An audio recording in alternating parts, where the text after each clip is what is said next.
कहा जाता है, एक बहुत ही प्रसिद्ध दिनकर जी की रचना है, कहा गया है उसमें कि क्षमा शोभती उस भुजंग को जिसके पास गरल हो।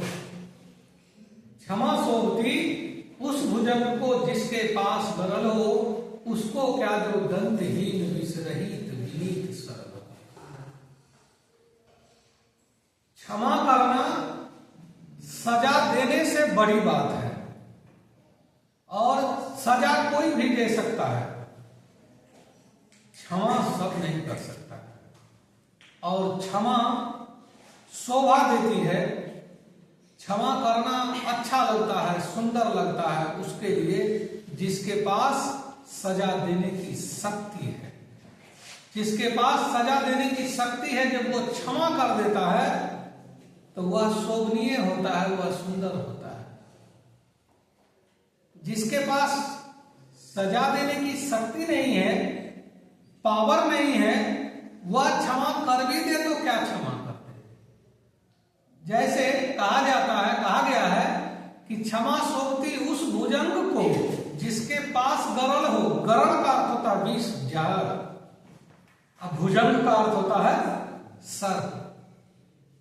कोई विषधर सांप, कोई विषधर सर्प, आप मान लीजिए चल रहे हैं और अचानक से गलती से किसी बहुत बड़े अजगर, अधसर, ऐसे ही अन्य विषधर सर्प के ऊपर आपका पैर पड़ जाता है और आप आगे बढ़ते हैं, पीछे से पलट कर जाओ, तुम्हें माफ कर दिया।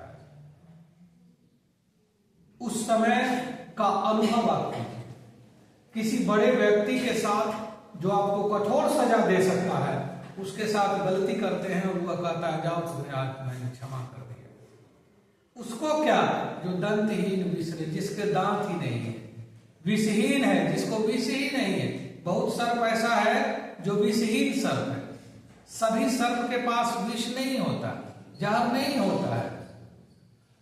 विनीत और सरल हो, सही विनम्र हो, वो क्या क्षमा, उसके क्षमा करने का क्या लाभ, वो क्षमा करके क्या कर सकता है।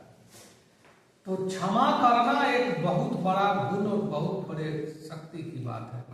और स्वभाव में क्षमा करना रखना चाहिए, क्षमा करना चाहिए। माफ करने से छोटा नहीं होता है, बल्कि व्यक्ति का बड़प्पन और अधिक बढ़ जाता है। यह भी आज का एक पाठ है, इसीलिए मैंने कोई इंक्वायरी नहीं की विशेष।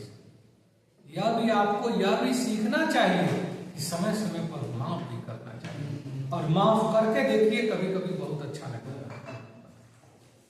चलिए आज इतना ही पर मैं इसको स्टॉप करता हूं।